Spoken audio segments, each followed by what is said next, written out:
And welcome back, Mindsetters. I hope you had a nice little break. You went and did whatever you had to do. You went to go get some water. You went to go answer your phone, whatever. Now, what you need to do is put everything else to the side and make sure that you're paying attention. You've got your pens and pads out and you're ready to make notes. Because we can continue, because I'm handing it straight back to Mr. Eugen. Eugen, take it away. Thanks, Ty.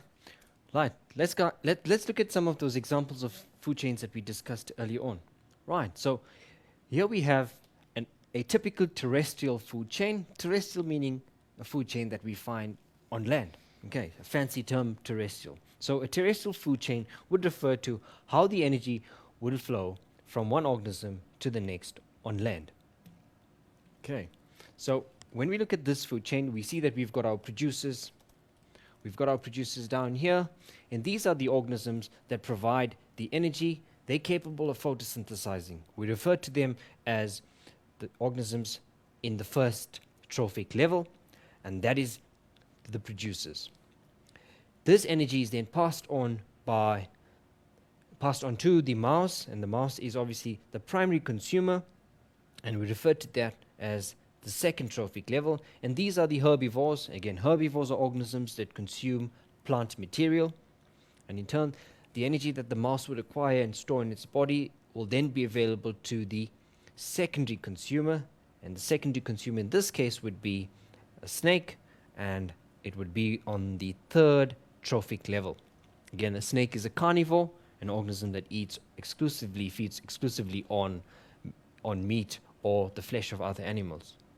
And then finally, we have on the fourth trophic level, we have the tertiary consumer. In this case is a hawk, and we know that hawks would feed off larger secondary consumers. In this case, it would feed off the snake. And hence we see that energy being passed on from the first trophic level to the second trophic, third, and finally to the fourth trophic level. Our decomposers would come in along the food chain at various trophic levels, and they will then be responsible for converting the energy or breaking down the dead organic matter back and returning those nutrients back into the soil. Let's look at another example of a food chain. In this case, we're looking at an aquatic food chain showing how the energy is passed on in an aquatic ecosystem. We said that plants are capable of photosynthesizing, and in an aquatic ecosystem we have algae. Algae are capable of utilizing radiant energy and converting that into food or glucose, and that in turn would feed your primary consumers. In this case would be herbivorous fish, which form the second trophic level. These would in turn supply energy to larger carnivorous fish, and these would be the third trophic level, and hence we have that energy being stored in a larger fish, would then provide energy for larger organisms high up in the trophic level.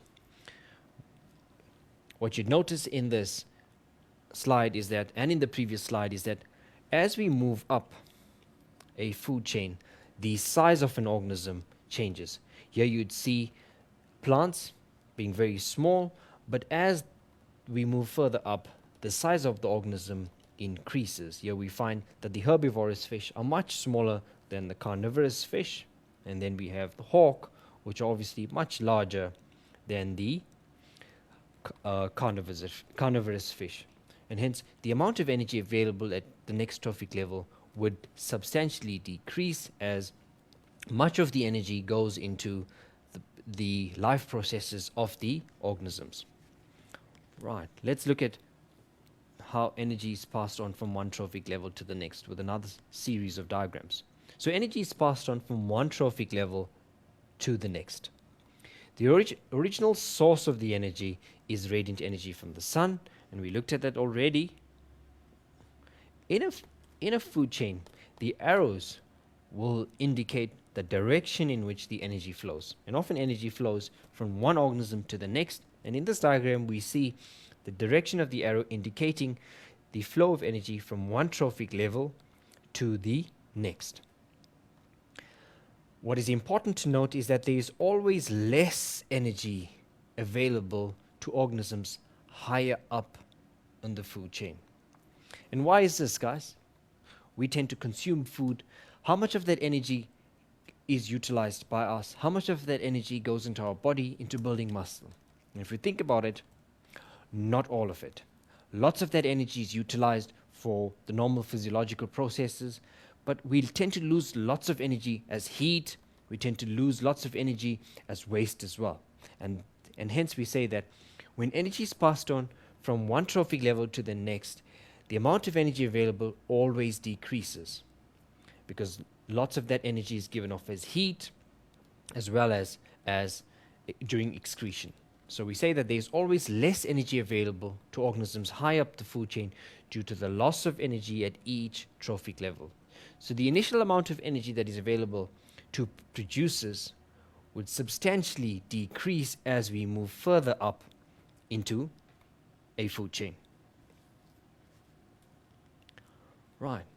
So we've looked at food chains, and if I were to define food chains again, would be the simplest feeding relationship indicating what eats what in an ecosystem. However, in an ecosystem, we know that organisms do not exclusively feed on one type of producer or primary consumer.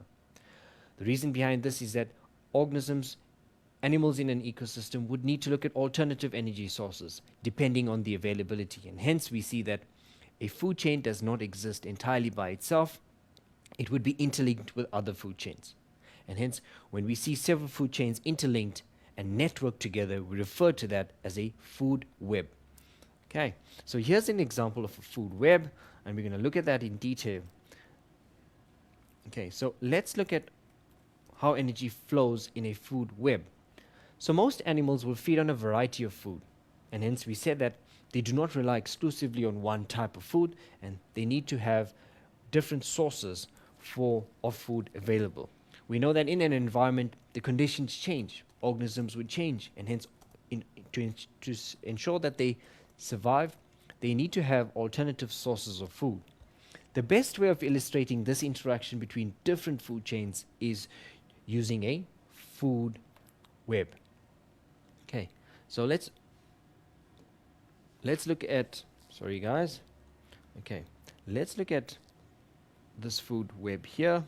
So if we were to define food web, we'd say that food web is a series of interactions or interconnected food chains in an ecosystem that illustrate how energy is passed on from one trophic level to the next. Okay. In this food web, we see several food chains. If I were to highlight some of them, this would indicate one food chain. An alternative food chain would be this here. We could highlight several of these. Okay, we can see energy from a plant to a mouse, and then a jackal feeding on a mouse.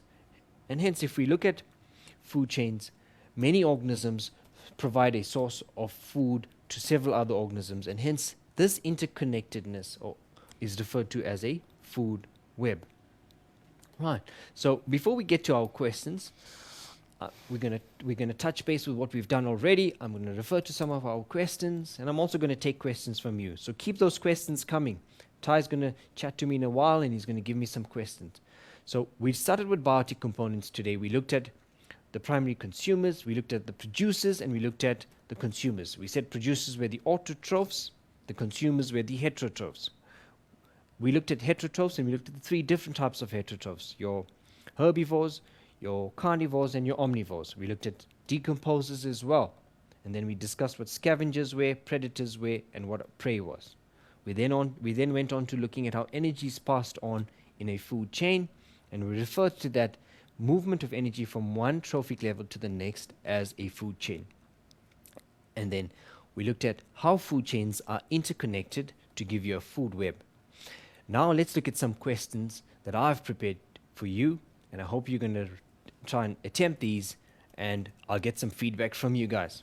Okay, so here we have a food web, and the first question that I put up is, what do you understand by the term food chain?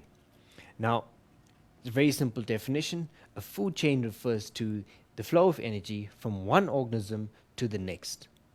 And that's it. So it refers to the flow of energy from one organism to the next. Okay. Let's move on to the next question. Right. So, in any food chain, what do arrows in a food chain represent? Okay. So, what do arrows in a food chain represent, guys? Yes, it represents the movement of energy from one trophic level to the next.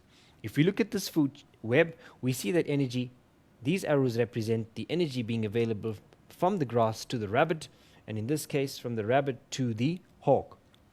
So the arrows will always indicate to us the direction in which energy flows in a food chain or a food web. Okay. The next question.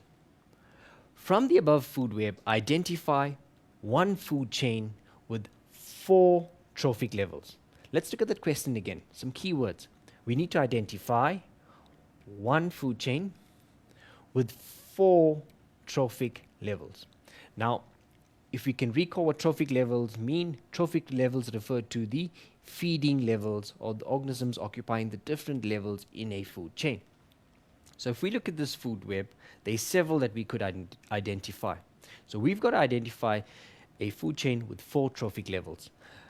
Right, so here we have our producers being the lettuce, grass, and we've got grain. And these are different producers that are producing food by the process of photosynthesis.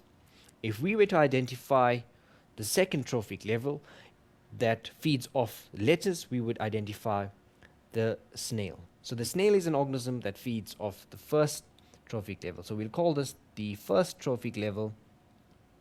Okay, the snail being the second trophic level, and the thrush birds are the third trophic level, and the hawk that feeds off these birds would be the fourth trophic level.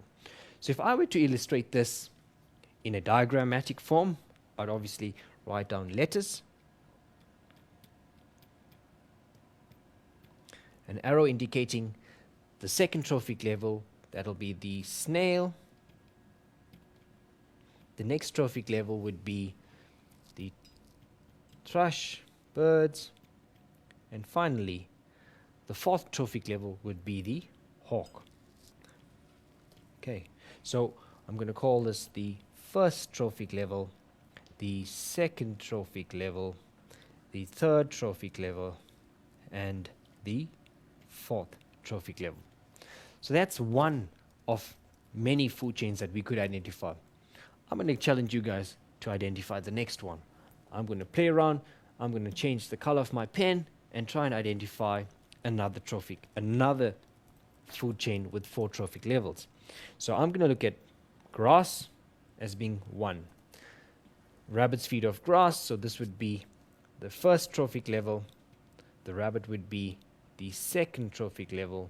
If we go on, oh no, we're not going to get 3 here. We're only going to get 3 here. So that's not going to answer the question.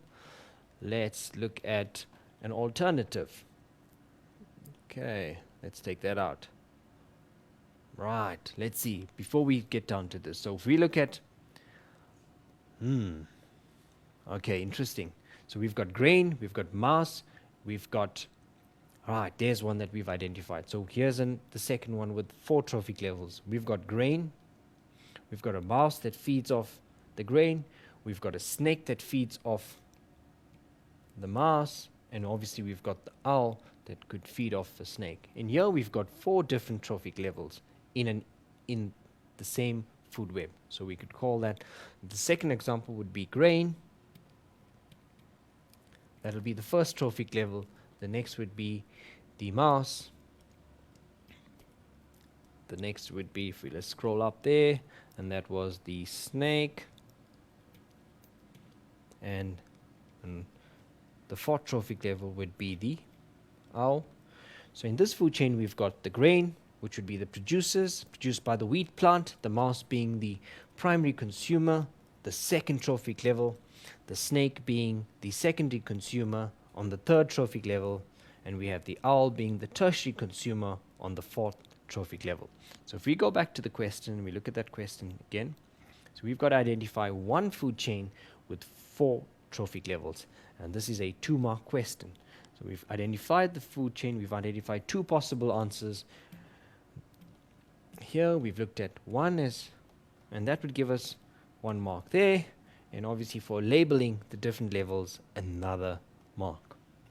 Very good. I hope you guys got those. Let's move on to the next question. Right.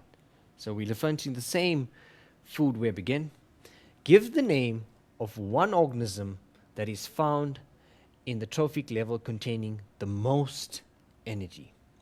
So essentially, guys, which would be the organisms that which would be the level that contains the most energy? Think about this before you answer. Yes, it would be your primary, your producers here, your autotrophs. If we think about the amount of plants available in relation to the number of animals available, we have much more plants or autotrophs than herbivores or your secondary or tertiary consumers, and hence the most amount of energy available in any ecosystem would be the producers. And in this case, the answer would be the producers, which would be the lettuce, grass, and grain. Okay. Right, let's move on to the next. We're still referring to the same food chain, food web. The next question. Identify one carnivore from the food web above. If we go back to what we did earlier on, we looked at herbivores, carnivores, and omnivores. So what is a carnivore, guys? Yes, a carnivore is an organism that feeds exclusively on meat. So let's look at this food web and identify an organism that feeds exclusively on meat. Right, so it's going to be a hawk. Yes, feeds exclusively on thrush. It feeds off rabbits, it feeds off the finch birds. Snakes as well. Carnivorous, they feed off mouse, and yeah, sometimes you'd find snake feeding off rabbits as well. And if we look at our owls, they also feed off mice, they feed off snakes, and hence we have 3 possible answers for this, which all would be correct. So we would be correct if we said hawks, we would be correct if we said snake, and we would be correct if we said the owl as well. The next question. Ty, do we have some questions coming in? So far, they're trickling in, but they're coming, which I usually just kind of put to pretty much they're just watching and paying attention. But now I'm also thinking we might need to take a quick ad break. What do you think? Let's go for that ad break, guys. And if you've got some questions, we'll take them after the break. All right. So Mindsetters, as Eugen said, make sure you get your questions in so we can get to them in this last segment. But on that note, Mindsetters, we'll see you after this break.